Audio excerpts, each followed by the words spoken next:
नमस्कार प्यारे विद्यार्थियों,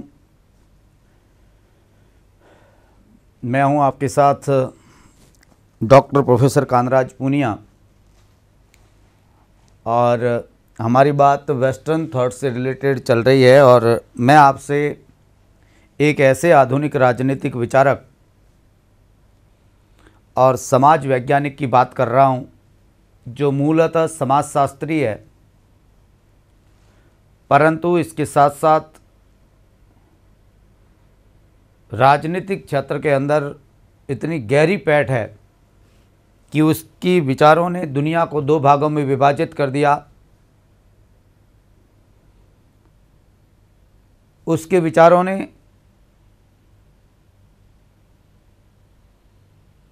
राज्य की सकारात्मक भूमिका और वेलफेयर स्टेट के कॉन्सेप्ट को मानने के लिए उदारवाद को मजबूर कर दिया और एक अलग तरह की फिलॉसफी लिया हुआ कार्ल मार्क्स। मैंने कार्ल मार्क्स की जीवनी के बारे में आपसे बात बहुत अच्छी तरीके से की कि वो क्या सोच रहा है।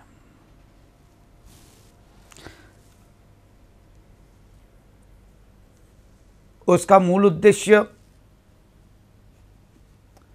समाज के अंदर यथास्थिति बनाए रखना नहीं है, बल्कि समाज के अंदर परिवर्तन करना है।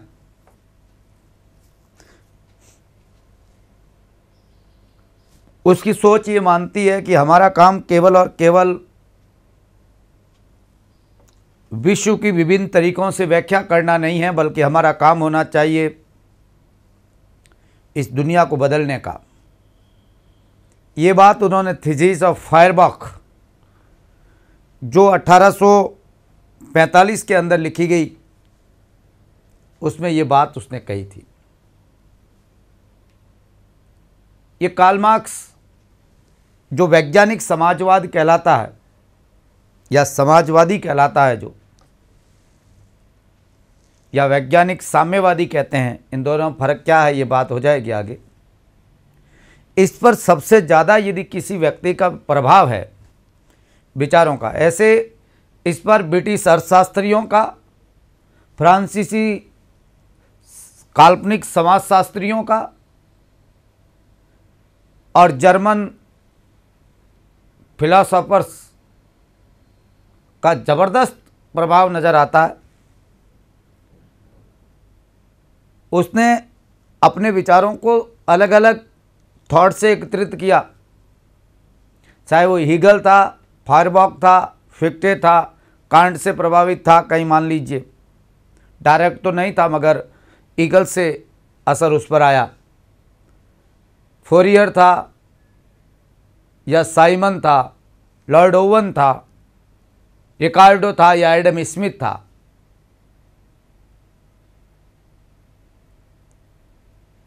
उसने इन विचारों को अपनी फिलॉसफी का बेस बनाया, सोच का, और एक समाज के सामने एक नया और परिवर्तनशील विचार रखा जो बहुत महत्वपूर्ण है, जिसे हम वैज्ञानिक समाजवाद कहते हैं। इससे पहले का जो साम्यवाद था वो काल्पनिक साम्यवाद कहलाता, मैंने आपसे कहा था, जो जिसमें खासतौर से फ्रांसीसी और लॉर्ड ओवन जैसे ब्रिटिश विचारक थे। आज हम उसके वैज्ञानिक समाजवाद को पढ़ेंगे और साथ ही साथ उन पर पड़े प्रभावों और उसका फिलॉसॉफिकल जो आधार है, उसके सोच या दर्शन जो उसका मूल है, जिसको हम द्वंद्वात्मक भौतिकवाद के नाम से जानते हैं। भौतिकतावाद नहीं कह रहा हूं मैं, भौतिकवाद कह रहा हूं। वो द्वंद्वात्मक जो भौतिकवाद है उसकी बात आज अपन करेंगे। मगर थोड़ा सा बैकग्राउंड समझ लें, जिसका जनरली तो बात करना ज़रूरी नहीं है मगर कई बार कर लेनी चाहिए, क्योंकि सिलेबस के अंदर मैंने आपसे कहा है पहले की क्लासेज में भी कि बीच में मेरा मन था अभी कि सभी विचार जो आ रहे हैं, चाहे ग्रीन आ रहा हो, चाहे ईगल आ रहा हो, फिक्टे आ रहा हो, फॉयरबाख आ रहा हो, स्मिथ आ रहा हो, रिकार्डो आ रहा हो, पुर्दो आ रहा हो, साइमन आ रहा हो, ये लोग जितने भी हैं इनका एक एक दिन का हम स्टडी करते, भले ही 15-20 मिनट की हम उसकी सोच को समझ लेते तो हमारे लिए बहुत अच्छा होता। मगर वक्त की नज़ाकत है और सुविधाओं का अभाव, दोनों चीज़ें मैं कह सकता हूँ कि मुझे सीधा कार्ल मार्क्स पर आना पड़ रहा है।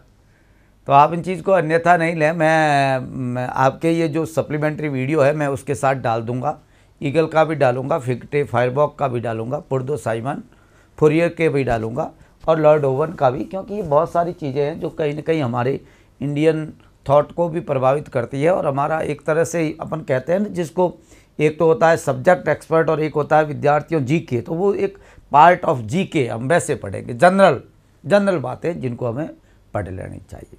एक विचारक हुआ है जर्मनी के अंदर जिसका नाम था जॉर्ज विल्हेल्म फ्रेडरिक हीगेल, या आप जिसको हीगल बोलते हैं। मैं थोड़ी सी बात इनके बारे में आपसे करना चाह रहा हूं। यह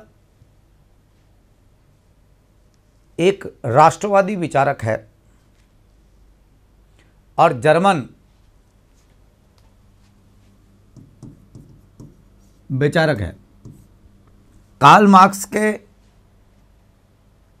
समय के दौरान कहूँ मैं तो कोई ज़्यादा प्रॉब्लम नहीं होगी, क्योंकि जब हीगल की डेथ हुई थी उस समय कार्ल मार्क्स 14-15 साल के थे। तो मुलाकात भले ही मत हुई हो, मगर उनकी जो फिलॉसफी ऑफ राइट है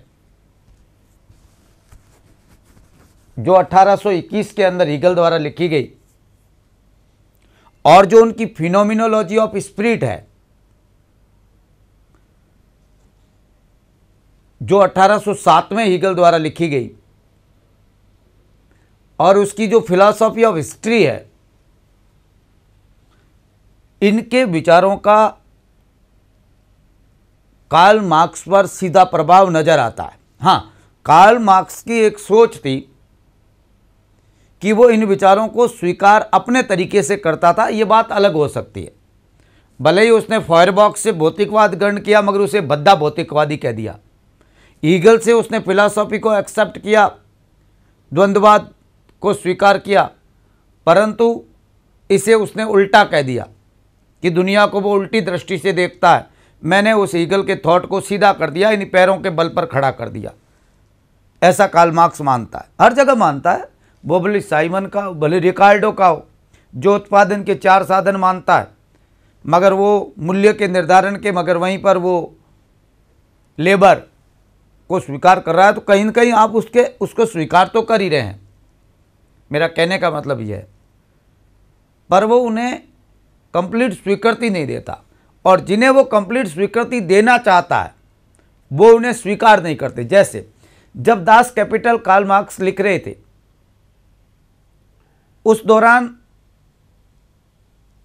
फर्स्ट पार्ट जो लिखा उन्होंने, उस दौरान उन्होंने डार्विन को कहा कि मैं आपको, ये मेरा पहला पार्ट है, मैं आपको समर्पित करना चाहता हूं, आप इसकी स्वीकृति प्रदान करें। डार्विन ने मना कर दिया, मैं इसे स्वीकृति प्रदान नहीं करता।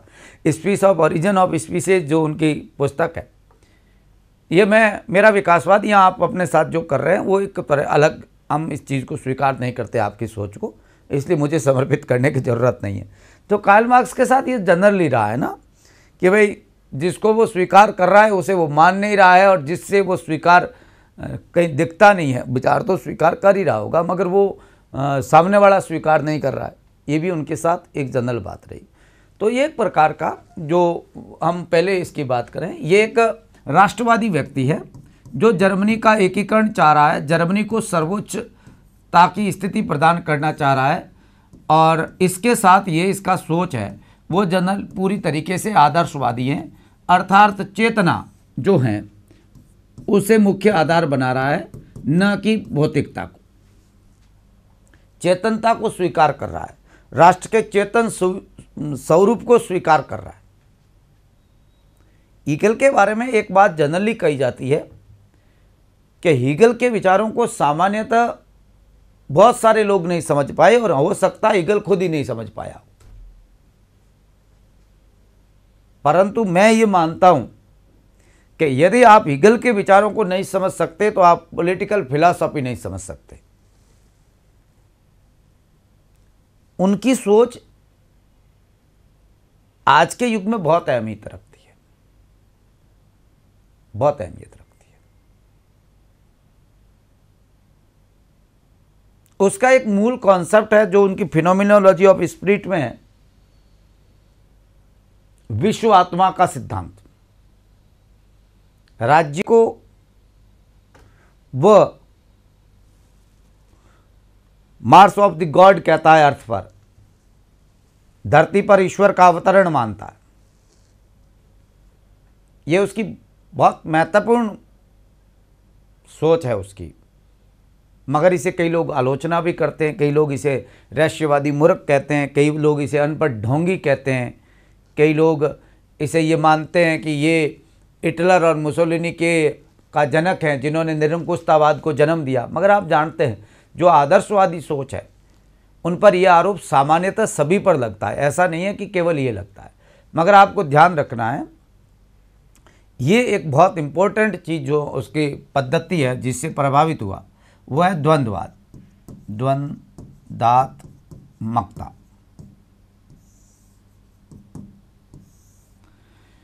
द्वंद्वात्मकता में जो मूल तत्व तो मानता है उसको वो चेतन मानता है। चेतन तत्व की प्रधानता है, खासतौर से विचार, जिसको जनरली विचार कहते हैं या चेतन तत्व कहते हैं, कुछ भी कह दें, वो मानता है।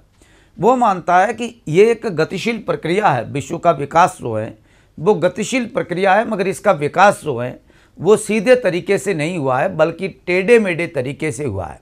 हाँ, हुआ विकास आगे की तरफ है, मगर टेढ़े मेढ़े तरीके से विकास हुआ है, सीधे तरीके से नहीं हुआ है।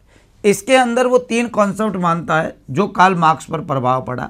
एक वाद और इसका निषेध। वाद का निषेध को वो कहता है प्रतिवाद, और निषेध के निषेध को वो कहता है संवाद। Thesis, antithesis and synthesis. वाद, प्रतिवाद और संवाद। बहुत इंपॉर्टेंट बात जो आप यदि यहां समझना चाहेंगे या अपने लिए काम की चीज़ है या इसका मूल उद्देश्य है, हीगल यह चाह रहा है कि जर्मनी इस दुनिया का सर्वश्रेष्ठ राज्य बने और जर्मन स्टेट जो हैं, जो राष्ट्रवाद है, वो स्वाभाविक और नियत है, तय है। नेपोलियन की हार इतिहास का धोखा हो सकती है, मगर जर्मनी को श्रेष्ठ बनने से कोई रोक नहीं सकता, क्योंकि ये एक तय प्रक्रिया है जिसके तहत ये विकास हो रहा है। इसके लिए उन्होंने एक बहुत इंपॉर्टेंट बात कही। उसने कहा, आप यूनानी विचार को देखिए, जो वाद था,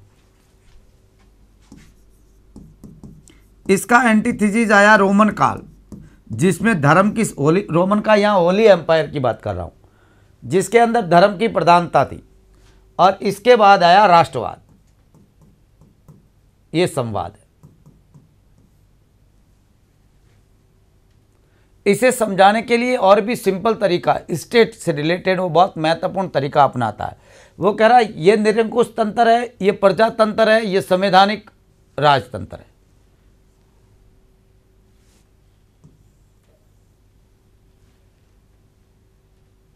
ये परिवार है, ये समाज है, और ये राज्य है।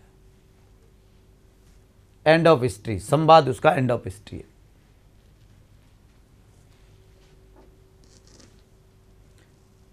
कैसे? इसके लिए वो कहता है, वाद, प्रतिवाद और संवाद। मूल तत्व चेतन, इसलिए आदर्शवादी है, नहीं तो आदर्शवादी कैसे होगा। वो कहता परिवार वाद है। कैसे,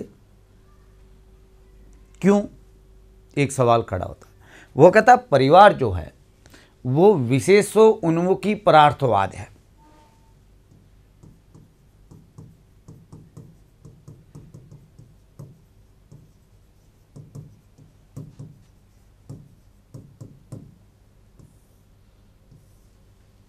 विशेषोन्मुखी का क्या मतलब है? विशेषोन्मुखी है कि परिवार के अंदर हमारा प्यार जो है वो एक विशेष तक सीमित होता है। प्रेम जो हमारा है वो विशेष तक सीमित होता है। भाई आप अपने बच्चों से प्यार करते हैं, आप अपनी बीवी से प्यार करते हैं, आप अपने माँ बाप से प्यार करते हैं, एक विशेष तक तो सीमित है। आप सभी से प्यार थोड़े ही करते हैं, मगर इसके साथ आपका सबसे बड़ी बात है कि इन लोगों के प्रेम के कारण आप अपना आत्म बलिदान करते हैं, यानी सब कुछ। आदमी क्यों भाग दौड़ रहा है? आदमी सुखपूर्वक जिंदगी तो इसी में भी जी सकता है, मगर उसको वो इसलिए भाग रहा है कि उनको अगली पीढ़ियों की भी चिंता है, इसके लिए वो अपना आत्म बलिदान कर रहा है।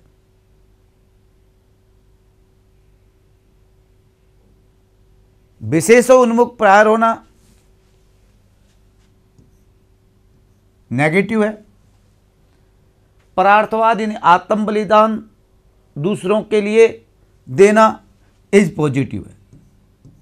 हर चीज के अंदर संघर्ष है, विकास संघर्ष का परिणाम है।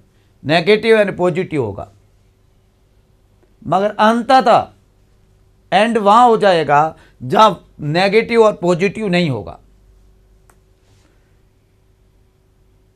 वहां इतिहास की सार्थकता पूरी हो जाएगी, इतिहास का अंत हो जाएगा। परिवारों से मिलकर वो कह रहा है इसके प्रतिवाद के रूप में अस्तित्व में आता है समाज, सोसाइटी।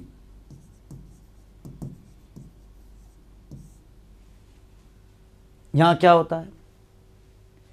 यहां व्यक्ति के पास स्वार्थवाद भी होता है और सार्वभौमिकता भी होती है, यूनिवर्सलिटी भी होती है और ईगो भी होता है, जिसको मैं कह सकता हूं विश्वजनीन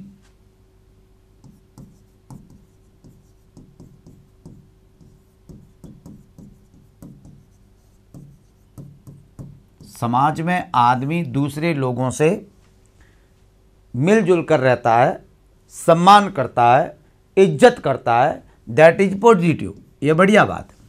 परंतु इसके साथ वो अपने स्वार्थों की पूर्ति में भी लगा होता है।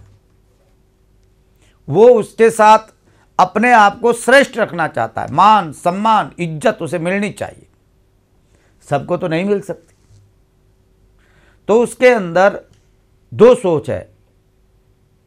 जब तक ये रहेगी, उसका चेतन, उसका विचार जो मूल आधार है, वो विचार जब तक ऐसा रहेगा, यानी विश्वजनीनता भी है और स्वार्थवाद भी है, यानी यहां भी नेगेटिव है, यहां भी पॉजिटिव है। ये इसका निषेध है। देखिए इसका उल्टा है, यहां परार्थवाद है, ये स्वार्थवाद है, ये निषेध है। इसको मैं निषेध कह सकता हूं, ये निषेध है, परिवार का निषेध है। ये विशेषोन्मुखी है, ये विश्वजनीन है। कुछ हम विशेष लोगों से प्यार करते हैं, ये हमें सबके साथ मिलकर और प्यार करना पड़ता है। यहाँ समाज के अंदर हम ऐसे रहते हैं। ये परार्थवाद है, ये स्वार्थवाद है, उल्टा है। और जब ये इसका निषेध है, प्रतिवाद है, इसका उल्टा है, तो इसका मतलब इससे आगे और विकास होगा।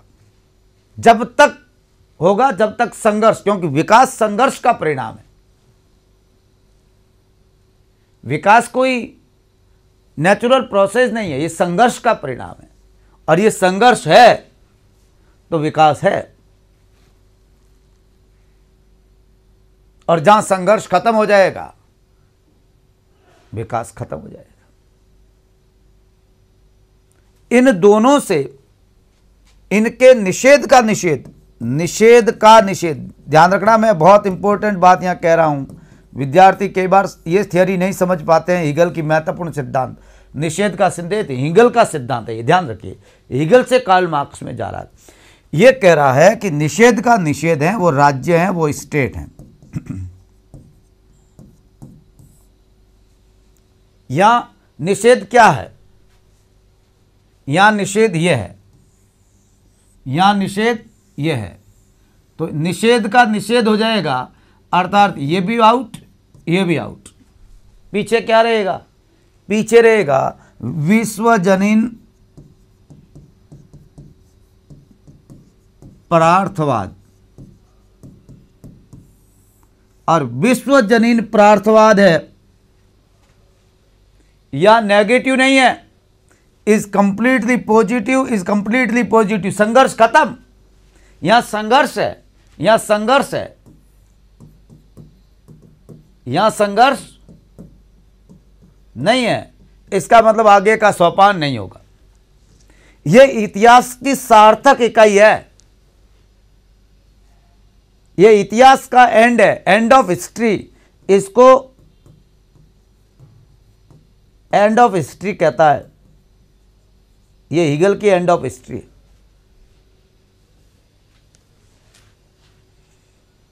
तो राज्य का आधार क्या हुआ? राज्य का आधार विश्वजनीन परार्थवाद है, सबसे प्यार करना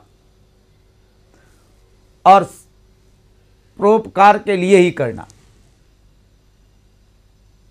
यह निषेध का निषेध है। यह परस्पर विरोधी जो थॉट के विकास का परिणाम है।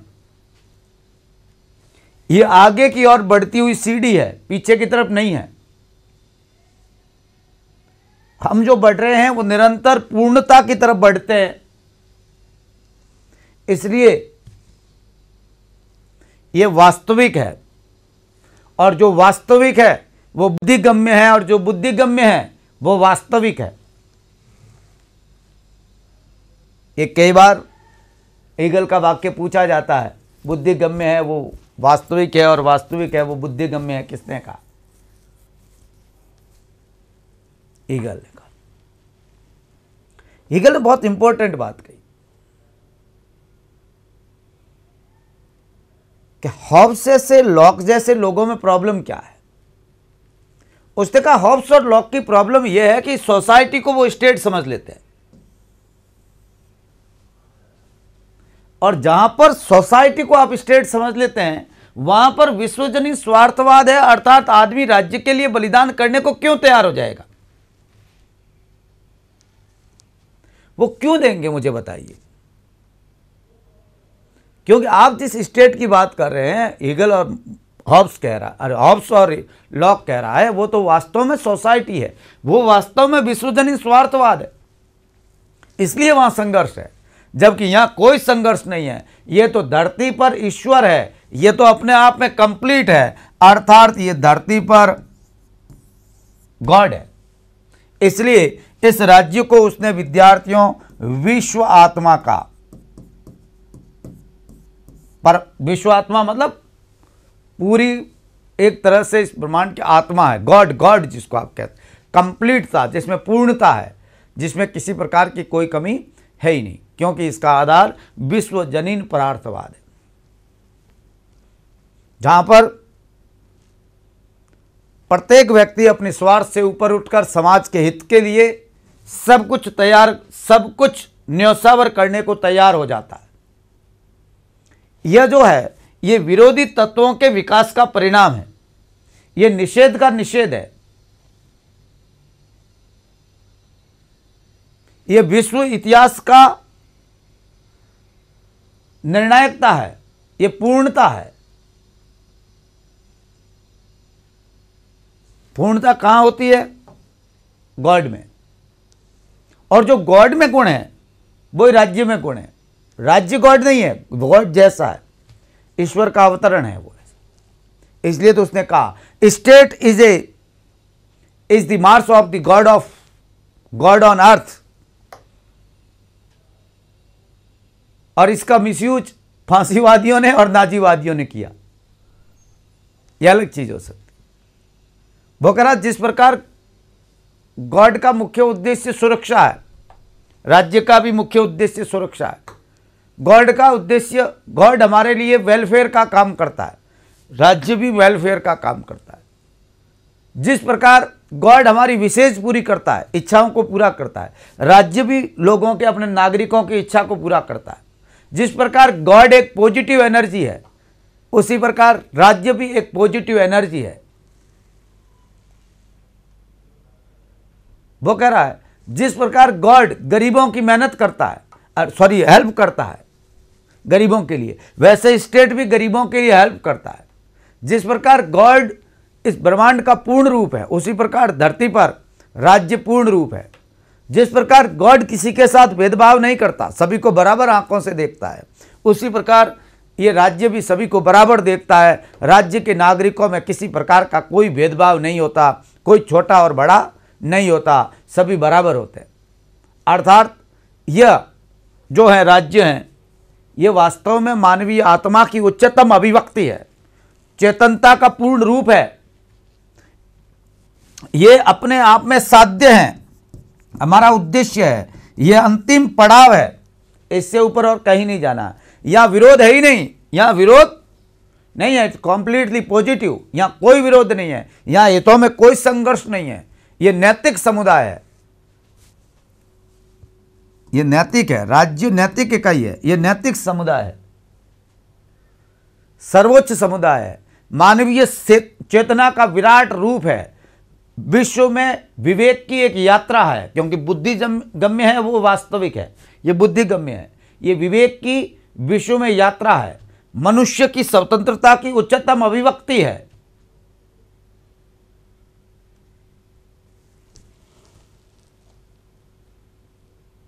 और जो इसका पालन करता है,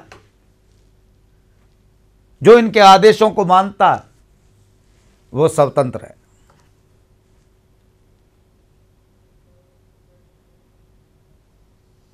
इन चीजों को मार्क्स बहुत प्रभावित हुआ। मार्क्स जो प्रभावित हुआ वो इन चीजों से हुआ। मार्क्स ने चेंजेस क्या कर दिया, इसका आधार जो है ये चेंज कर दिया।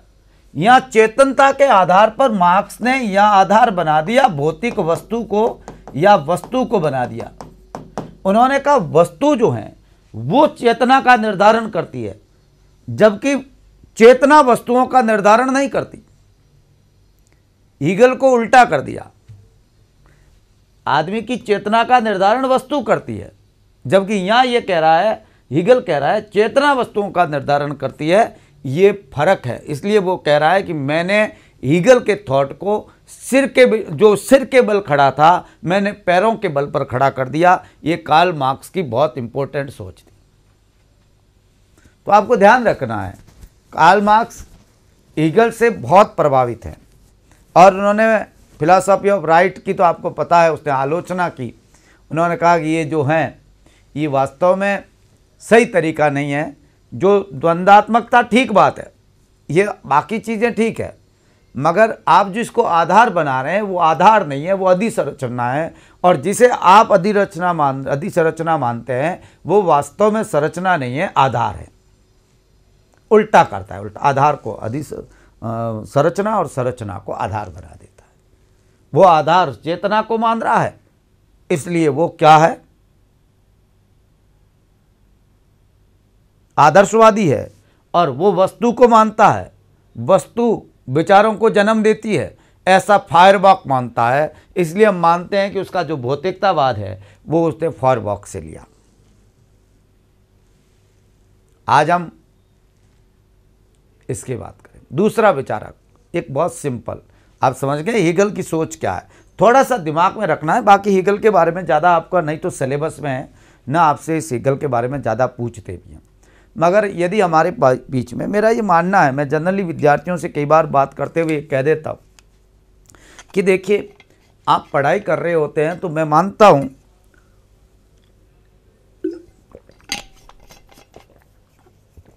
कि आज के टाइम में जो लेवल होना चाहिए उस लेवल पर पढ़ाई नहीं हो पाती है, मगर आप ये कहें कि भाई नौकरी नहीं है, ये कहें कि भाई रोजगार नहीं है, ये बातें शोभा नहीं देती। ये अपने आप में मतलब मेरा कहने का मतलब साइकोलॉजी में आप कहते हैं ना, दूसरे पर डालना है, जबकि वास्तविकता ये है कि हमारे पास में वो नॉलेज भी नहीं है, हम उस स्तर का हम नॉलेज भी नहीं रखते कि हम उस चीज़ों को प्राप्त कर सकें। अब लोग कहते हैं हीगल समझ में नहीं आता, मैं कहता हूँ हीगल से सरल हो ही कुछ नहीं सकता। क्या बात है समझ, मतलब अर्थ आप गलत निकालते हो वो अलग चीज़ है। वो गॉड को ईश्वर पर अवतरण कहा है तो वो क्या कह रहा है, वो गॉड को स्टेट की तरह तुलना कर रहा है। वो ये थोड़ा ही कह रहा है कि ये स्टेट जो है ये गॉड है, गॉड की तरह है। जिस प्रकार गॉड है उसी प्रकार, जिस प्रकार ब्रह्मांड की पूर्णता है गॉड है, उसी प्रकार ये भी एक पूर्णता है, गॉड है। बस जिस प्रकार वो परमात्मा है उसी प्रकार ये परमात्मा है। जिसको ये विश्व आत्मा बोल रहा है वो परमात्मा बोल रहा है, मगर यहां ईगो है उसके अंदर। वो जर्मन राष्ट्रवादी है तो जर्मनी को सर्वश्रेष्ठ राज्य बनाना चाहता है और ये विकास का परिणाम बनाना चाहता है। वैज्ञानिक फिलोसॉफिकल दृष्टि से, वैज्ञानिक नहीं कह सकता, फिलोसॉफिकल दृष्टिकोण से वो स्टेब्लिश करना चाहता है कि जर्मनी जो है वो वास्तव में एक श्रेष्ठ राज्य बनेगा जिसे कोई रोक नहीं सकता। ये अलग बात। अब देखिए दूसरी बात मैं आपके बताऊं, एक विचारक जर्मनी का और हुआ है जिसका नाम है फॉयरबॉक।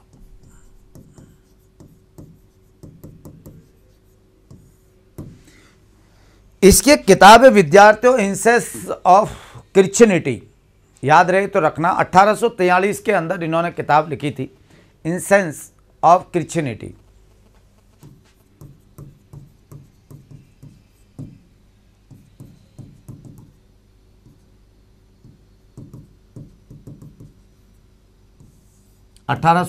की एक किताब है इसकी, जिनके अंदर इन्होंने बहुत इंपॉर्टेंट बात कही।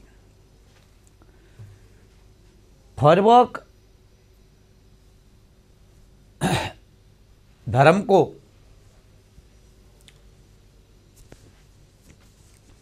कारण भूख को मानता है। उसका एक बहुत महत्वपूर्ण कोटेशन है जो आपको याद रखना पड़ेगा और जिसका कार्ल मार्क्स पर असर पड़ा। उसने कहा वस्तु से विचारों की उत्पत्ति होती है, समझना, वस्तु से विचारों की उत्पत्ति होती है, विचारों से वस्तु की नहीं। वस्तुओं से विचार पैदा होते हैं, चिंतन पैदा होते हैं, विचारों से वस्तु नहीं, वस्तु से विचार पैदा होते। उसने कहा कि वास्तव में जो ईश्वर की चेतना है वो मानव जाति की चेतना है, ये बात ठीक है, मगर सबसे जरूरी चीज यह है कि जैसा आदमी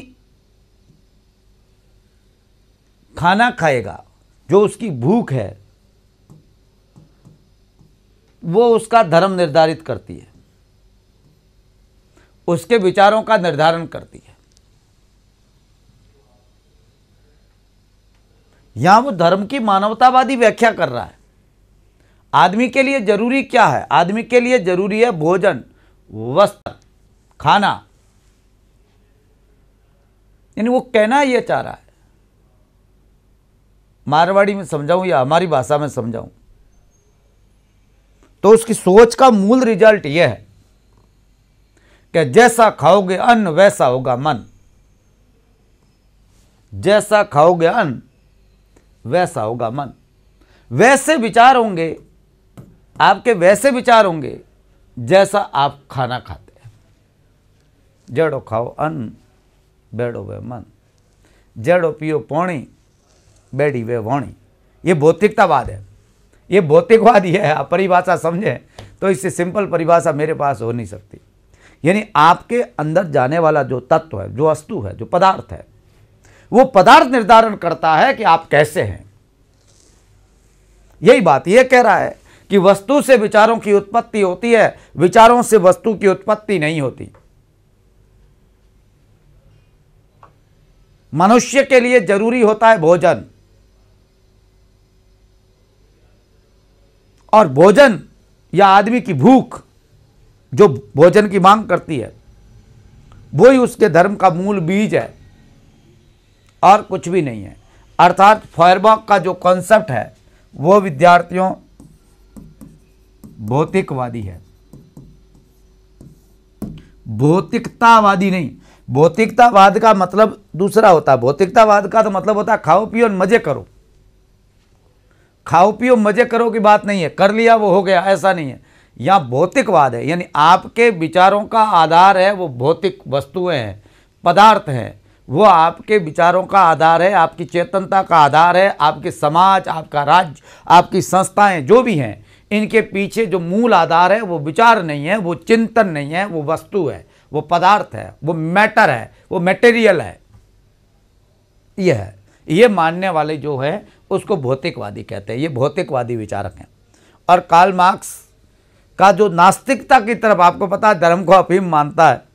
खासतौर से मैंने हीगल की जब उसकी critic of the Hegelian philosophy of right जो उसकी किताब है उसकी बात कर रहा था, तो मैंने आपसे कहा था कि वो धर्म को अफीम मानता है, धर्म को एक प्रकार से यथास्थिति बनाए रखने का फेवरेबल पॉइंट मान रहा है। तो उसकी जो नास्तिकता है उस पर जो वास्तव में असर जो आता है, जो उसका फिलॉसफी राइट की आलोचना करने का जो है, वो वास्तव में नास्तिकता की तरफ जो रुझान है या झुकाव जो है कार्ल मार्क्स का, वो फायरबॉक से आता है। ऐसा देखने को मिलता है, ऐसा लगता है कि हो सकता है। मगर बता देता हूँ, कार्ल मार्क्स ने फायरबॉक को बद्दा भौतिकतावादी कहा। उसने कहा ये भौतिकतावाद वास्तव में वैज्ञानिक नहीं है, ये बद्दा है, अपने तरीके से यूं ही बनाई हुई बातें हैं, ऐसा कुछ भी नहीं है। तो ये दो चीज़ें हैं जो आज का टॉपिक है, उसके आधार हैं। एक तो हीगल और एक है कार्ल फायरबॉक। दोनों की बात करेंगे और हम एक विचारक की बात करेंगे, वैज्ञानिक समाजवादी की, जो कार्ल मार्क्स जिसका नाम है। तो मैं टॉपिक लगा देता हूँ वैज्ञानिक समाजवाद। आप कहेंगे साहब समाजवाद, पहले मैंने आपसे एक बात कही, इससे पहले का समाजवाद काल्पनिक समाजवाद कहलाता है, यूटोपियन समाजवाद कहलाता है। थॉमस मूर ने यूटोपिया शब्द यूज किया था। ऐसा क्या कारण है कि कार्ल मार्क्स को आप वैज्ञानिक समाजवादी कहते हैं? मैं बहुत सिंपल आपसे बात बता दूं। इससे पहले के समाजवादियों ने एक ऐसी कल्पना की कि समाज कैसा हो सकता है। उसने इन तत्वों को खोजने की कोशिश नहीं की कि ऐसे क्या कारण है कि समाज की हालात यह है। अर्थात उन्होंने उस कारणों को ढूंढने का कोशिश की नहीं। उन्होंने एक ऐसी समाज की परिकल्पना की, ऐसी फोनेक्स होनी चाहिए जहां वर्ग संघर्ष नहीं होगा, वर्ग नहीं होगा, ऐसी बातें उन्होंने कही। मगर वर्तमान समाज ऐसा क्या है, इसका कारण क्या है, ये उन्होंने नहीं ढूंढा। और ये ढूंढा कार्ल मार्क्स ने कि वास्तव में क्या कारण है कि वर्तमान स्थिति जो है वो वर्ग संघर्ष की है। ऐसा क्या कारण है?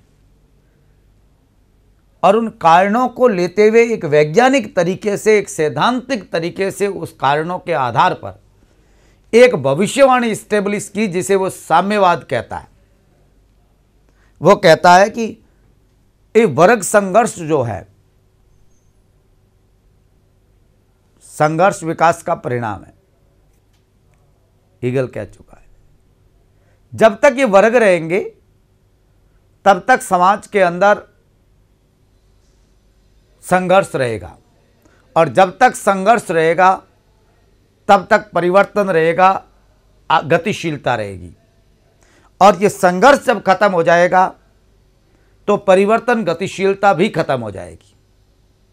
और वो स्थिति जो होगी वो साम्यवादी स्थिति होगी, जहाँ पर राज्य के अंदर कोई वर्ग, जब ना तो राज्य होगा ना वर्ग होगा, और जब वर्ग होगा ही नहीं तो वर्गीय हितों की संरक्षण करने वाली जो ये संस्था राज्य है ये भी नहीं होगा, और एक वर्ग विहीन स्थिति पैदा हो जाएगी।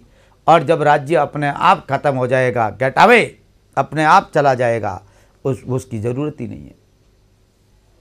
ये बहुत बड़ी बात जो कार्ल मार्क्स की सोच की है, ये उसका द्वंद्ववाद है, ये उसकी वैज्ञानिक सोच है। अर्थात मैं कहना ये चाह रहा हूं, कार्ल मार्क्स पहला समाजशास्त्री था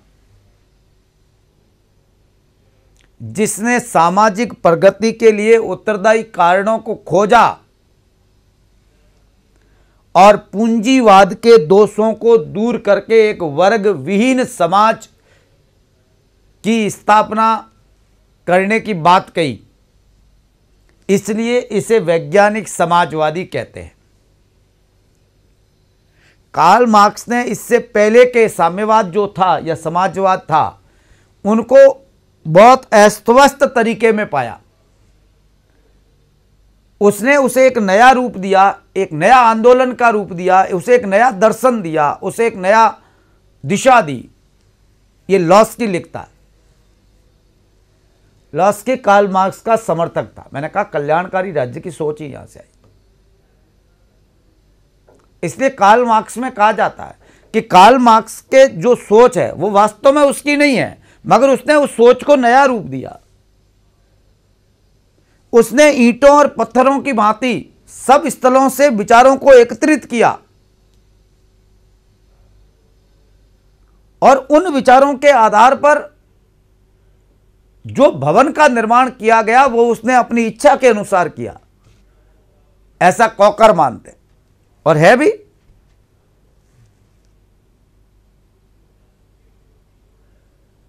ऐसा ही है।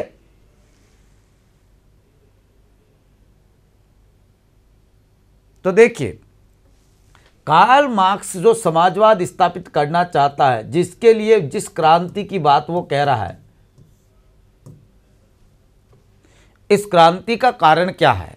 इस क्रांति का कारण है, क्यों होगी क्रांति? क्योंकि वर्ग संघर्ष है।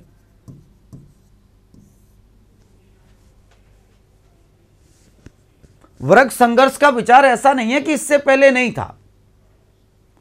वर्ग संघर्ष की बात इससे पहले भी कई समाजवादी विचारक कह चुके हैं। जैसे साइमन ने लिखा कि समाज के अंदर दो वर्ग हैं, एक वर्ग है उत्पादक वर्ग और एक वर्ग है अनुत्पादक वर्ग, और इनके बीच संघर्ष चल रहा है। यदि अनुत्पादक वर्ग खत्म हो जाए, वो कल्पना थी, खत्म हो जाए तो कोई फर्क नहीं पड़ेगा। समाज के लिए महत्वपूर्ण वर्ग हैं, वो है उत्पादक वर्ग, वो खत्म नहीं होना चाहिए। ये बात पहले से ये बात कह चुका है, साइमन इस बात को पहले से ही कह चुके हैं, मगर वैज्ञानिक रूप देने का काम ये, मैंने कहा ना, ये ईंटें पत्थरों को एकत्रित करके जो उसका मकान है, ये ईंटें पत्थर है, वो उसने अपने हिसाब से बनाया।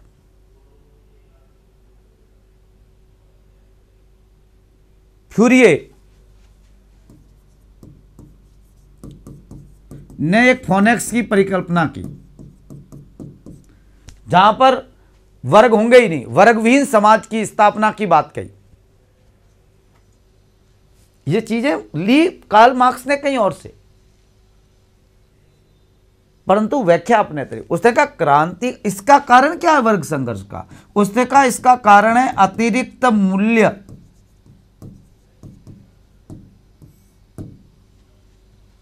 ऐसा नहीं, अतिरिक्त मूल्य का सिद्धांत उसका है मूलतः। अतिरिक्त मूल्य की जो सोच है वो उसकी एडम स्मिथ और रिकार्डो की है।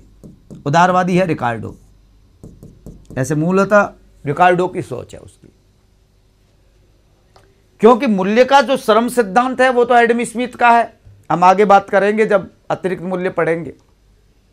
और जो अतिरिक्त मूल्य है, जो मूल्य के निर्धारण के 4 आधार बनाता है, मैंने आपसे कल कहा था LLCO, land, labour, capital and organisation, यह एडम स्मिथ मानता है। मगर इसमें सबसे महत्वपूर्ण है वो लेबर है, रिकार्डो मानता है, और सबसे महत्वपूर्ण है वो लेबर है।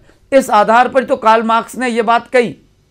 इसलिए ग्रे ने लिखा कि रिकार्डो के मूल्य सिद्धांत के अतिरिक्त कार्ल मार्क्स का अतिरिक्त मूल्य का सिद्धांत और कुछ भी नहीं है, केवल वो का वो है और कुछ नहीं है। यह ग्रे ने लिखा। अब अतिरिक्त मूल्य का क्या कारण है? अतिरिक्त मूल्य की व्याख्या वो किस आधार पर करता है? इसकी व्याख्या करने के लिए वो इतिहास की भौतिकवादी व्याख्या करता है, जिसको हम ऐतिहासिक भौतिकवाद कहते हैं।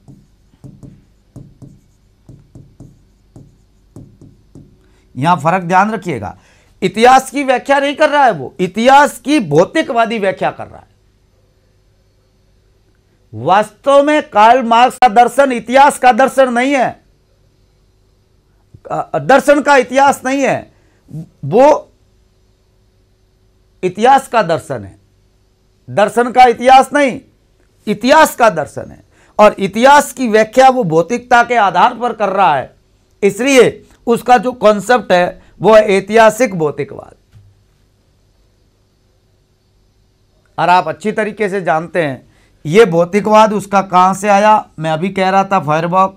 और इतिहास की व्याख्या पर खासतौर से उस पर असर लगता है वो विद्यार्थियों, एक अमेरिकन विचारक हुए हैं मॉर्गन, जिन्होंने हिस्ट्री को 3 भागों में बांटा, pre history, history and post history.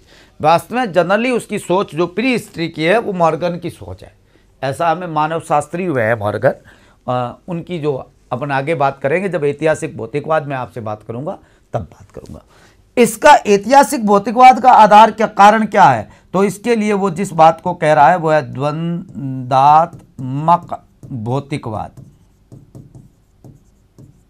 ये द्वंद्वात्मक भौतिकवाद है, ये मूल आधार है जिस पर पूरी की पूरी उसकी फिलॉसफी खड़ी है। अर्थात उसका जो फिलॉसफी है, आपसे पूछे कि उसके दर्शन का मूल आधार क्या है, तो द्वंद्वात्मक भौतिकवाद है। सोच जिस आधार पर इस्टेब्लिश करना चाहता है, जो उसका दर्शन है, जो उसका आधार है। और ये बात मैं नहीं कह रहा हूं, ये कैटलिन ने कहा कि क्रांति का आधार वर्ग संघर्ष है, वर्ग संघर्ष का कारण अतिरिक्त मूल्य, और अतिरिक्त मूल्य का कारण ऐतिहासिक भौतिकवाद, और ऐतिहासिक भौतिकवाद का कारण द्वंद्वात्मक भौतिकवाद है। ये कैटलिन कहता है। तो मैं आपसे एक बात कहना चाहता हूं विद्यार्थियों, यदि आप ध्यान रहे और आपको थोड़ा बहुत स्टेबिलिटी है, हम ये चारों बातों को पढ़ना पड़ेगा। ये भी पढ़ेंगे, ये भी पढ़ेंगे, ये भी पढ़ेंगे, ये भी पढ़ेंगे, ये भी पढ़ेंगे। आज का टॉपिक हमारा रहेगा, वो रहेगा द्वंद्वात्मक भौतिकवाद का कॉन्सेप्ट क्या है। पहले मैं आपको एक बहुत सिंपल बात बता दूं कि द्वंद्वात्मकता का उसका कॉन्सेप्ट है वो हीगल का है, और भौतिकतावाद का कॉन्सेप्ट है वो फायरबॉक का है। अर्थात उसका द्वंद्वात्मक भौतिकवाद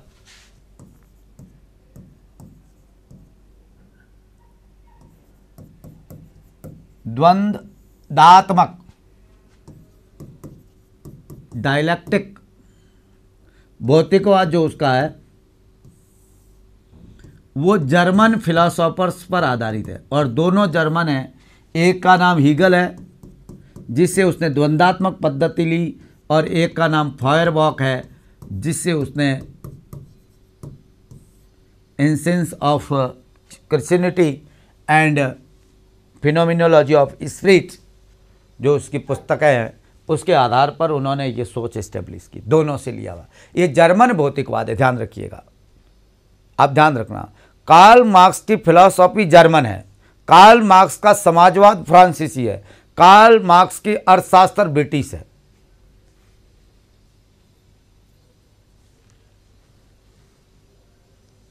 यानी मार्क्सीय जो भौतिकवाद है, इतिहास जिसके आधार पर वो इतिहास की व्याख्या कर रहा है, उसका आधार जो है वो द्वंद्वात्मकता है। मैं आपको कहना चाह रहा हूं वो द्वंद्वात्मकता के आधार पर भौतिकवाद को स्टेबलिश, मूल तत्व भौतिक है, उसके विकास को द्वंद्वात्मकता के आधार पर वो इतिहास की व्याख्या करता है। वो कहता है समस्त जगत जो है, जो गति में है, ये गति, परिवर्तन और संचालन ये सत्य है, ये सार्वभौमिक है, ये यूनिवर्सल है। जो स्थिरता की बात होती है, जो चिरकालिकता की बात होती है, जो यथास्थिति की बात होती है, ये ब्रह्म है और कुछ भी नहीं है। समस्त विश्व के अंदर मात्रात्मक और गुणात्मक भेद होते हैं। एक समय तक मात्रात्मक भेद होगा और एकदम गुणात्मक भेद होगा, एकदम आकस्मिक तरीका है उसका। आकस्मिकतावाद का मतलब यह है कि एकदम होगा, आकस्मिक नहीं है। ऐसा नहीं है कि कोई पहले बैकग्राउंड नहीं है, एक समय तक चलेगा मात्रात्मक, उसके बाद तुरंत टूट जाएगा और नई सोच स्थापित हो जाएगी। समस्त विश्व में जो परिवर्तन हो रहा है, यह मात्रात्मक और गुणात्मक दोनों है।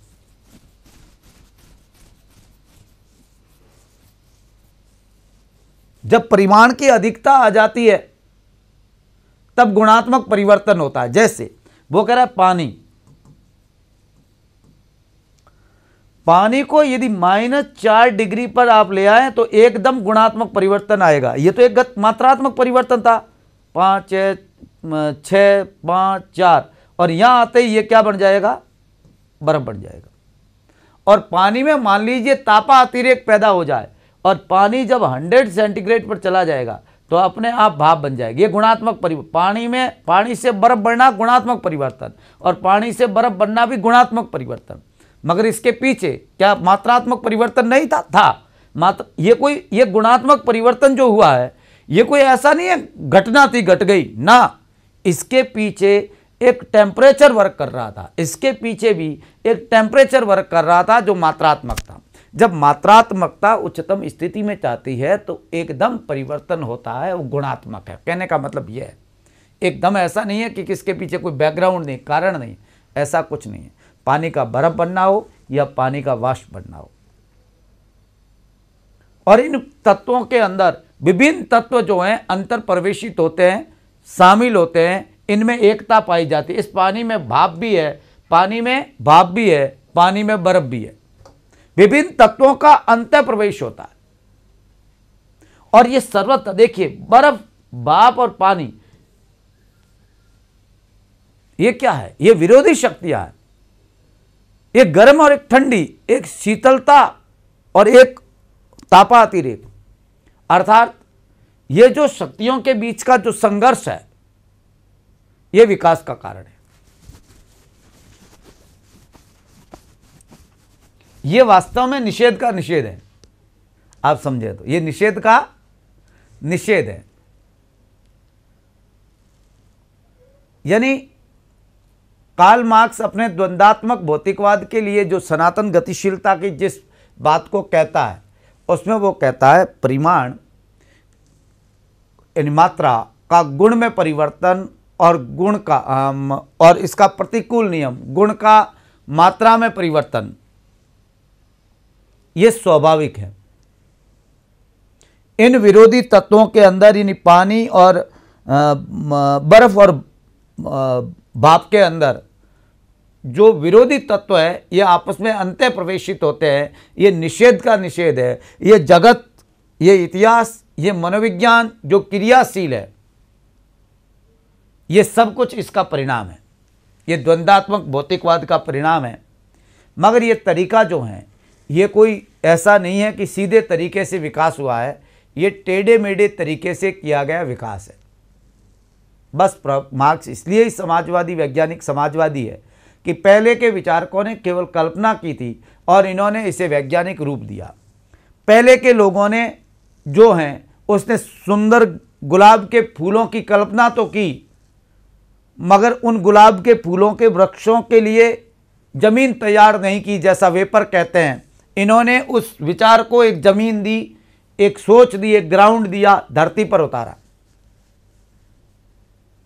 इसलिए कार्ल मार्क्स कहता है अभी तक के सभी दार्शनिक जगत का विश्लेषण करने में लगे हुए थे, मगर दार्शनिकों का मुख्य कार्य है वो यह है कि किस प्रकार से इस दुनिया को बदला जाए, ना कि विश्लेषण किया जाए। परिवर्तन जरूरी है।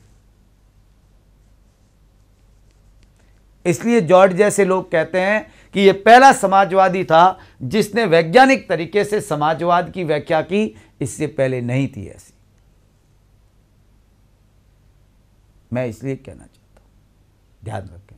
और इसके लिए आप जानते हैं, पूंजीवाद से समाजवाद की ओर बदलने के लिए जो उसके ने दो आवश्यक सिद्धांत माने, जो हम आगे बात करेंगे, एक वर्ग संघर्ष का और एक हिंसात्मक ढंग से सर्वहारा वर्ग की सत्ता की प्राप्ति जो जरूरी है। उसके बाद सर्वहारा वर्ग के अधिनायकवाद के बाद जो स्थिति आएगी, जो उसको वो जिसे वो समाजवाद कहता है, वो साम्यवाद होगा। वो एक ट्रांजैक्शन पीरियड है। समाजवाद एक ट्रांजैक्शन पीरियड है, सोपान नहीं है। एक ऐसी स्थिति है जहां सर्वहारा वर्ग का सत्ता प्राप्ति होगी और वर्ग संघर्ष उस समय भी रहेगा, मगर वर्ग जो हैं वो वास्तव में जो संख्या में ज़्यादा है वो सत्ता पर आसीन हो जाएगा। वो वास्तविक लोकतंत्र होगा। ये बहुत इंपॉर्टेंट चीज़ है जो कार्ल मार्क्स कहता है। अर्थात मैं आपको एक बहुत सिंपल बात बताना चाहता हूँ। कार्ल मार्क्स जिस भौतिकवाद की बात कर, जो व्याख्या कर रहा है इतिहास की द्वंद्वात्मकता के आधार पर, उसका मूल तत्व है वो भौतिक मानता है, वस्तु को मानता है, मैटर को मानता है। इसके मेटेरियलिज्म इसको कहते हैं। डायलैक्टिक मेटेरियलिज्म इसका कॉन्सेप्ट है। ये बहुत जरूरी चीज़ है। और दूसरा, इसके द्वंद्वात्मकता जो हीगल की थी, इसका ठीक उल्टा करता है, क्योंकि ये जिस विचार को, चेतना को वस्तु का आधार बना रहा था, ये इसका उल्टा करता है। ये चेतना वस्तु को चेतना का आधार बना रहा है, बिल्कुल उल्टा हो जाता है। ये ध्यान रखना है। इसलिए कार्ल मार्क्स ने कहा, मेरी द्वंद्वात्मक पद्धति हीगलवादी पद्धति से न केवल भिन्न है बल्कि ठीक उल्टी है। ठीक उल्टी व्याख्या कर रहा है। हीगल जिस द्वंद्ववाद का सिर के बल खड़ा है, उसे मैंने उलटकर पैरों के बल पर खड़ा करना होगा, तभी आप सही समझ पाओगे, अन्यथा दुनिया को नहीं समझ पाओगे। वो कह रहा है इस समाज का जो विकास हुआ वो टेढ़े मेढ़े तरीके से हुआ, वाद प्रतिवाद और संवाद के माध्यम से हुआ। ये बहुत जरूरी बात वो कह रहा है।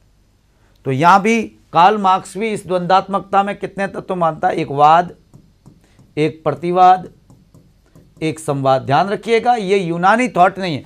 डायलैक्टिक शब्द ग्रीक है मूलतः, मगर यहां ये कॉन्सेप्ट जो है त्रिसोपानिक, ये त्रिसोपानिक कॉन्सेप्ट ये हीगल का है। वाद, प्रतिवाद और संवाद, ये फर्क है। एरिस्टोटल वगैरह, जैने वगैरह में हमने बात की थी, जैनों का है मूल कॉन्सेप्ट, उसमें दो हैं, प्रश्न उत्तर, वाद प्रतिवाद। यहां वाद प्रतिवाद और तीसरा सोपान है संवाद। मगर आपको ध्यान रखना है, ये दोनों बातें भले ही दोनों ही मानते हो, हीगल भी मानता हो, मार्क्स भी मानता हो, दोनों में फर्क है। हीगल और मार्क्स, क्या फर्क है? फर्क यह है कि इसके लिए महत्वपूर्ण जो आधार है वो चेतना है, और इसके लिए जो मूल आधार है वो वस्तु है, वो मैटर है।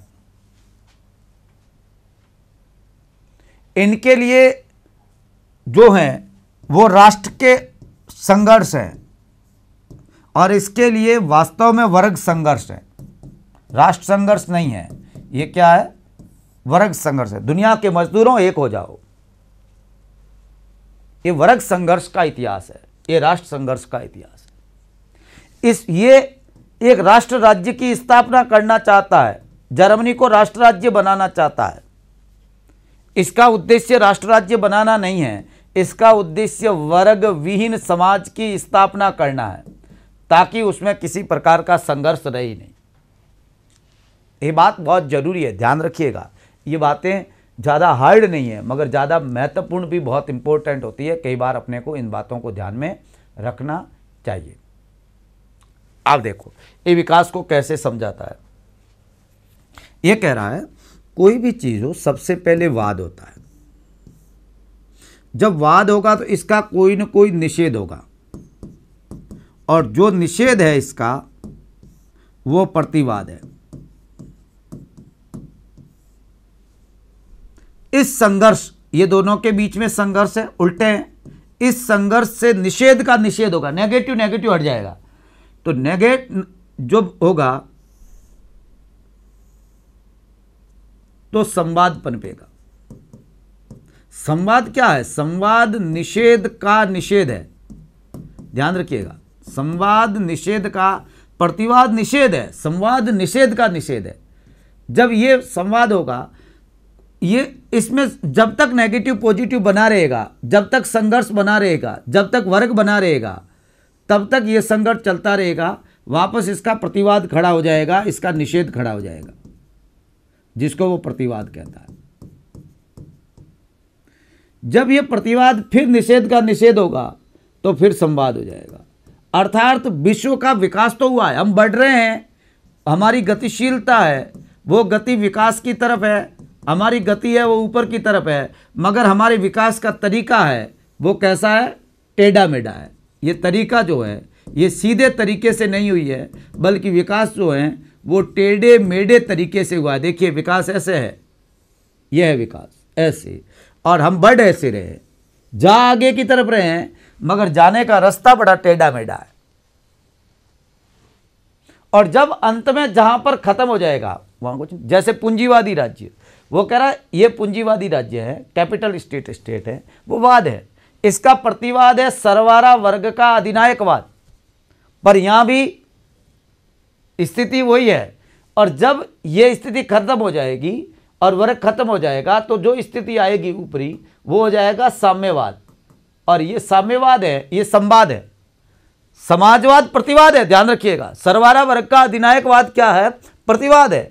मगर जब साम्यवाद स्थापित हो जाएगा तो वर्ग संघर्ष खत्म हो जाएगा, और संघर्ष खत्म हो जाएगा, विकास खत्म हो जाएगा, एंड ऑफ हिस्ट्री। साम्यवाद उसका एंड ऑफ हिस्ट्री है। यानी जिस प्रकार से हीगेल बात कह रहा है उसी तरीके से ये बात कह रहा है, मगर आधार बदल रहा है। वो चेतनता को आधार बना रहा है, ये यहां पर इसको आधार बना रहा है। इसलिए तो विद्यार्थियों, लेनिन ने लिखा है कि वास्तव में मार्क्स का द्वंद्वात्मक भौतिकवाद विरोधी बातों का अध्ययन है। विकास विरोधी बातें जो है उनके संघर्ष का परिणाम है। विकास जो है वो विरोधी बातों के निषेध का परिणाम है। ये मैंने कह रहा हूं, लेनिन कह रहा है।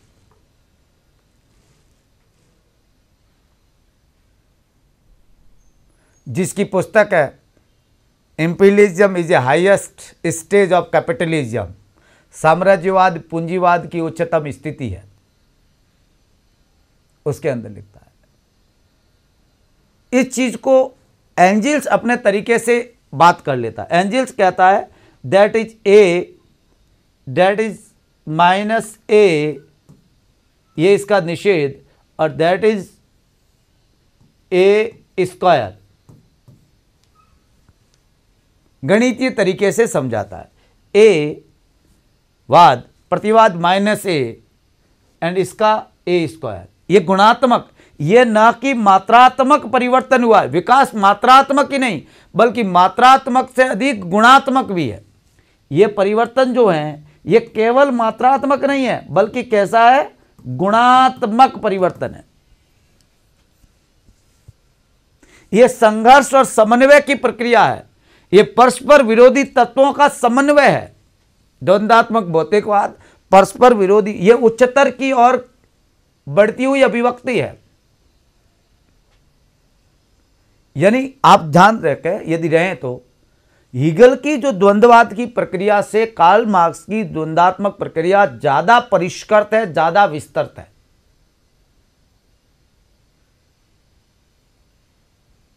वो इस भौतिक संसार को, दुनिया का जो हम देख रहे हैं, ये भौतिक संसार जो है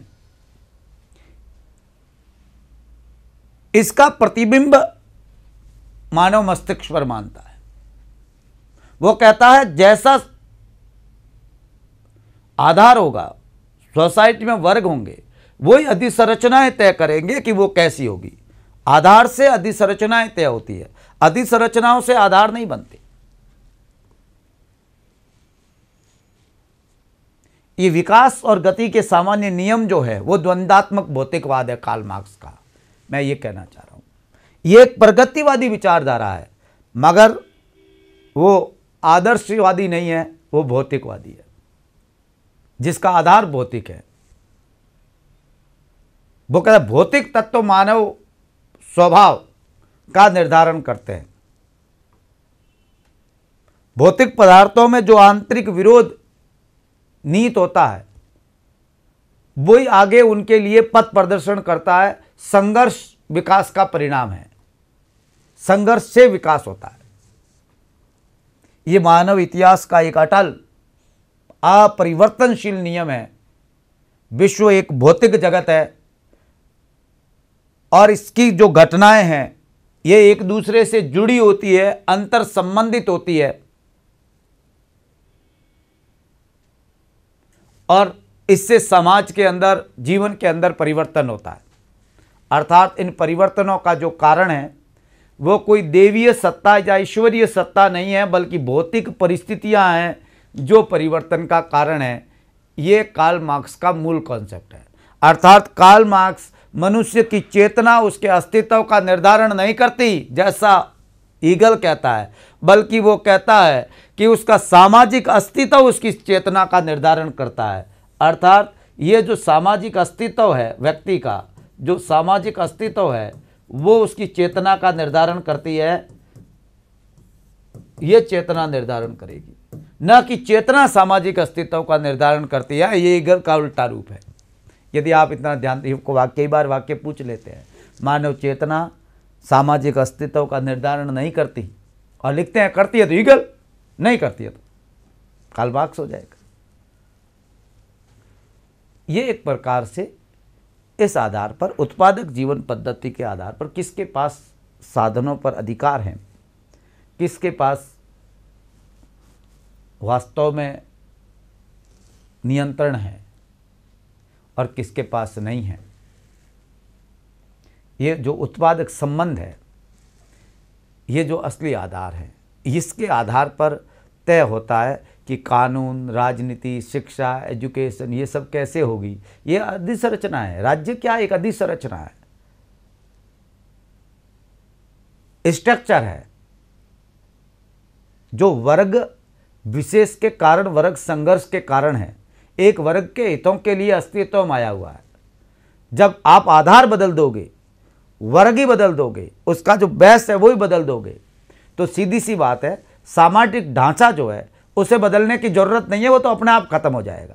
भाई सीधी सी बात है, जड़ काट दोगे तो ऊपर खड़ा ढांचा है वो तो अस्तित्व में अपने आप नहीं रहेगा। अर्थात ये जो भौतिक शक्तियां हैं ये आपस में उसी से टकराती है जिसके साथ वो काम करती है। मजदूर और पूंजीपति साथ में हैं, मगर आपस में टकराते वही हैं जहां वो काम करते हैं। ये भौतिक शक्तियां उसी से टकराती है जिस वर्ग के अंदर वो काम करती है। अर्थात आप ध्यान रखना है, कार्ल मार्क्स के संबंध जो हैं, जो आर्थिक संबंध है, जिसके आधार पर वो व्याख्या कर रहा है, वो कह रहा है जब ये आर्थिक संबंध जो हैं, जब व्यक्ति के लिए बेड़ियां बन जाते हैं, जब तक संतुलन बना रहता चेंज नहीं होगा, संघर्ष नहीं है तो परिवर्तन नहीं है, मगर जब ये बेड़ियां बन जाते हैं, उसे लगने लगता है कि अब स्थिति बदल गई है, अब सहन नहीं होता, तब सामाजिक क्रांति का युग शुरू होता है। जब क्रांति होती है, और जब क्रांति होगी तो सबसे पहले आधार में परिवर्तन होगा, और जब आधार में परिवर्तन होगा तो जो संरचनाएं हैं वो अपने आप बदल जाएगी, उसे चेंज करने की जरूरत नहीं है। यानी ध्यान रखना है विद्यार्थियों, कार्ल मार्क्स का जो द्वंद्वात्मक भौतिकवाद है वो वास्तव में आंगिक एकता का समर्थन करने वाला सिद्धांत है, आंगिक एकता को मानता है। आंगिक एकता का आपको कैसे सर? ये कह रहा है कि जो आपस में एक ही वर्ग काम करने वाली चीजें हैं ये एक दूसरे से प्रभावित होती है, अंतः निर्भर पाई जाती है, पूर्णतः एक दूसरे से निर्भर है। एक में प्रभाव पड़ेगा दूसरे पर होगा। जिस प्रकार शरीर और अंगों की तरह आधार और अधिसंरचना या संरचना स्ट्रक्चर एंड बेस वैसा ही है जैसा शरीर और उसके अंग है। और जब हम शरीर और अंग के साथ तुलना करते हैं तो उसको हम आंगिक एकता का सिद्धांत कहते हैं। ये मानता एकता पाई जाती है, एकता में संघर्ष पाया जाता है, ये एकता संघर्ष का नियम कहते हैं। इसमें गतिशीलता पाई जाती है, ये कोई ऐसा नहीं। और आपको पता है गतिशीलता का कारण है वो संघर्ष है, नहीं तो संघर्ष नहीं है तो गतिशीलता होगी नहीं। मगर जो गतिशीलता है वो लगातार ऊपर की तरफ है, ये निरंतर है। इसलिए उसने कहा ये भौतिकवादी विश्व जो है वो निरंतर परिवर्तनशील और विकासशील है, ये निरंतर है और ऊपर की तरफ है। हम आगे की तरफ बढ़ रहे हैं, पीछे की तरफ नहीं। इसलिए वो कह रहा है ये स्वाभाविक है कम्युनिस्ट क्रांति होगी, और क्रांति होगी तो अगली जो क्रांति है पूंजीवाद के बाद वो साम्यवाद आने वाला है। पर ध्यान रखना है इस परिवर्तनशीलता के पीछे जो आधार हैं वो भौतिक आर्थिक शक्तियां हैं, ये ध्यान रखना की बात। परिवर्तन कैसे होगा, तो यहां परिवर्तन में ध्यान रखना है न कि मात्रात्मक बल्कि मात्रात्मक एवं गुणात्मक दोनों। अब एक बात यहां ध्यान रखना है बेटा, बहुत इंपॉर्टेंट बात, मात्रात्मक परिवर्तन जो होते हैं वो धीरे धीरे होते हैं, मगर जो गुणात्मक परिवर्तन होगा वो एक ही झटके से होगा, एक ही झटके से। कैसे, मैं आपको उदाहरण दिया था, पानी को 100 टेम्परेचर पर जाएगा तब अपने आप भाप बनने लग जाएगी ऑटोमेटिक। ऐसा नहीं 101 पे बनेगी कभी 99 पर, नहीं, 100 होते ही मात्रात्मक चेंजेज 100 सेंटीग्रेड होते ही ऑटोमेटिकली भाप बनना शुरू हो जाएगी। गुणात्मक परिवर्तन झटके के साथ होगा, यानी यहां पर पुरानी व्यवस्था को तोड़कर एक चेंज के साथ पूंजीवादी वर्ग मजदूर वर्ग के बीच संघर्ष का एक ही झटके के साथ चेंज होएगा और सरवारा वर्ग का अधिनायकवाद स्थापित हो जाएगा। ये गुणात्मक जो परिवर्तन है वो गुणात्मक परिवर्तन एक ही झटके से होता है। जब मात्रात्मक परिवर्तन एक सीमा पर पहुंच जाता है, सिस्टम टूटता है और नया गुणात्मक चेंज होता है। यह क्रांतिकारी प्रक्रिया, इसी को ही तो वो क्रांति कहता है। क्रांति किसको कहता है, क्रांति मात्रात्मक परिवर्तन को नहीं कह रहा, क्रांति कह रहा है गुणात्मक परिवर्तन को, इसको वो क्रांति कहता है। ये क्रांति है, ये रिवोल्यूशन है। क्रांति जो है वो अचानक परिवर्तन है। और आप अच्छी तरीके जानते हैं प्रत्येक प्रक्रिया के इस विकास में नेगेटिव और पॉजिटिव साथ में रहता है। आपसी संघर्ष है, नेगेटिव का कारण है, और इसका विकास पॉजिटिव का मेल है ऊपर की तरफ, वो विकास की प्रक्रिया है। अर्थात नकारात्मक और सकारात्मक दोनों संघर्ष की बात को स्वीकार हर जगह। विकास का आधार वो संघर्ष है, मगर जब तक नेगेटिव रहेगा तब तक बढ़ेगी, और जब नेगेटिव खत्म हो जाएगा, इट्स क्लियर, ईगल ने जैसा बात कही वहाँ बात खत्म हो जाएगी। अर्थात केवल संघर्ष के माध्यम से ही विरोधी पक्ष जो हैं आपसी टकराव होता है और इससे विकास होता है। जब टकराव खत्म हो जाएगा विकास खत्म हो जाएगा, ये उसका मूल कॉन्सेप्ट है। इससे संबंध में उसके 3 सिद्धांत है। बहुत अच्छी तरीके से द्वंद्वात्मक भौतिकवाद के तीनों सिद्धांतों को आपको याद में रखना। एक तो वो कहता है कि यहां पर विपरीतों में एकता पाई जाती है?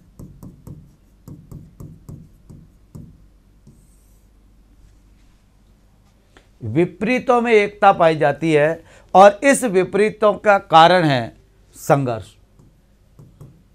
और संघर्ष का नियम। ये सार तत्व है, उसका मूल तत्व है। विरोधी तत्वों में आपसी सामंजस्य विपरीतों में एकता कहलाती है। विकास आंतरिक विरोध से संचालित होता है, नहीं तो विकास नहीं होगा। जब संघर्ष नहीं होगा परिवर्तन नहीं होगा। जब तक संतुलित स्थिति बनी रहेगी परिवर्तन नहीं होगा। जब संतुलित स्थिति खत्म हो जाएगी परिवर्तन होगा। जैसे यहां उदाहरण देता, बीज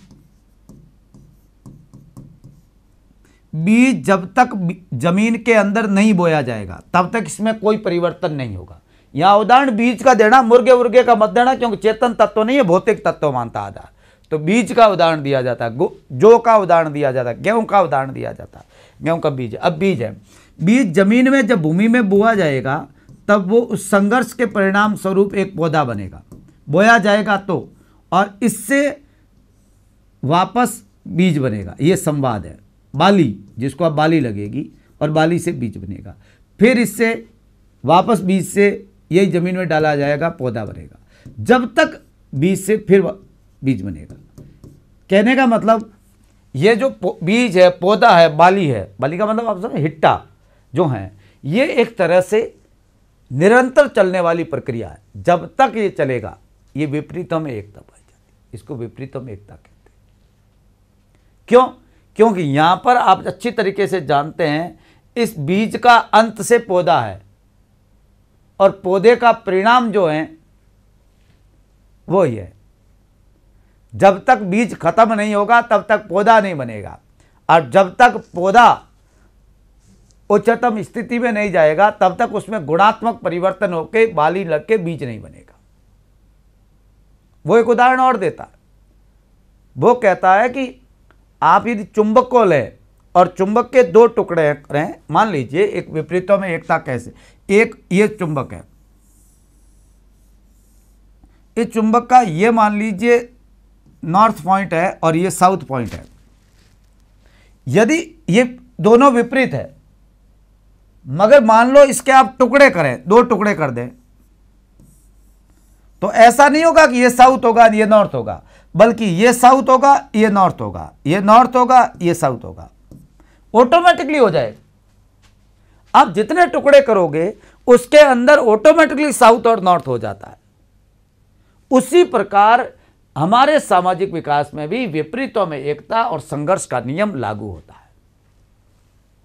ये बहुत इंपॉर्टेंट बात कहता है। दूसरा बहुत इंपॉर्टेंट, परिमाणात्मक परिवर्तन से मात्रात्मक, बहुत अच्छी तरह, मात्रा या परिमाणात्मक एक ही है, मात्रात्मक परिवर्तन से गुणात्मक परिवर्तन होता है। गुणात्मक परिवर्तन होता है।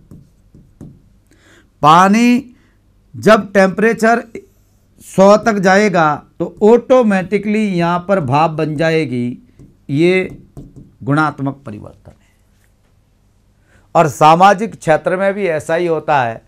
जब ये मात्रात्मक परिवर्तन बहुत ऊंचाई तक चला जाएगा तब क्रांति होगी, और क्रांति से अगली सीढ़ी हम प्राप्त करेंगे। पुरानी व्यवस्था जब नष्ट होगी तब नई व्यवस्था स्थापित होगी। और जब नई व्यवस्था स्थापित होगी तो वो पुरानी व्यवस्था की जो कठिनाइयां हैं उसे खत्म हो जाएगी और नई व्यवस्था स्टेब्लिश हो जाएगी। तीसरी बात, बहुत इंपॉर्टेंट रूल है जो वास्तव में एंजिल्स का कहा जाता है कि एंजिल्स ने दिया था, मगर ये ईगल से आया कॉन्सेप्ट है, जिसको हम कहते हैं, ये ईगल से, ये द्वंद्वात्मक का तरीका है, जिसको हम कहते हैं निषेध का निषेध। जब निषेध का निषेध क्या है? संवाद है। ध्यान रखने की बात तो यह है, ये हर चीज का आखिरी तौर पर जब निषेध हो जाता है तब ये होता है। यह जब पूर्व व्यवस्था खत्म हो जाती है, नेगेटिव खत्म हो जाता है, पॉजिटिव स्थिति आती है, उससे आगे फिर नेगेटिव पैदा होता है, फिर जब तक रहेगा तब तक विकास चलता रहेगा, इससे नई चीज बनती है। ये संवाद है एक तरह का, ये समझिए। और ये जो निषेध का निषेध है, ये पूर्व से ज़्यादा शक्तिशाली, ज़्यादा उन्नत, ज़्यादा ऊपर और उधर होता है, ऊपर की तरफ बढ़ता हुआ होता है। ये कार्ल मार्क्स का द्वंद्वात्मक भौतिकवाद है। वो इस बात को बहुत अच्छी तरीके से समझाता है। यही इतिहास, इसी आधार पर वो इतिहास की जो हैं, इतिहास की भौतिकवादी व्याख्या करता है। ये सब जुड़े हुए हैं। और इतिहास की भौतिकवादी व्याख्या के थ्योरी को कहते हैं ऐतिहासिक भौतिकवाद, जो मैं आपको कल की क्लास में बात करूंगा। टाइम हो चुका है, मैं आपसे लेता हूं विदाई। बस ध्यान रखिएगा, बहुत अच्छी तरीके से कार्ल मार्क्स किस प्रकार से बात को सोचता है। मगर ज़्यादा टेंशन नहीं। 3 थियरीज, ये जो सिद्धांत है थोड़े से आपको ये तीनों याद रखना। विपरीतों में एकता और संघर्ष का नियम, मात्रात्मक परिवर्तन, जब स्थिति इस लेवल पर चले जाते हैं तो गुणात्मक चेंज होते हैं, परिक्रांति गुणात्मक परिवर्तन है। देखिए ऑब्जेक्टिव में मायने रखता है। और ये निषेध का नियम को स्वीकार करता है। जैसे मैंने आपको बहुत अच्छी तरीके बताया, नेगेटिव खत्म हो जाता है, अगली स्थिति विकास होती है, ये उन्नत होती है, ऊपरी स्थिति होती है, ये विकसित स्थिति, आगे की स्थिति होती है। अब जब तक ये चलता रहेगा, जब तक विद्यार्थियों उसमें निषेध रहेगा, प्रतिवाद रहेगा, और जब प्रतिवाद खत्म हो जाएगा, इट्स क्लियर है, निषेध का निषेध होना बंद हो जाएगा, हम अंतिम स्थिति में पहुंच जाएंगे। कार्ल मार्क्स की अंतिम स्थिति है वो है साम्यवाद, न कि समाजवाद। बहुत बहुत धन्यवाद, थैंक यू।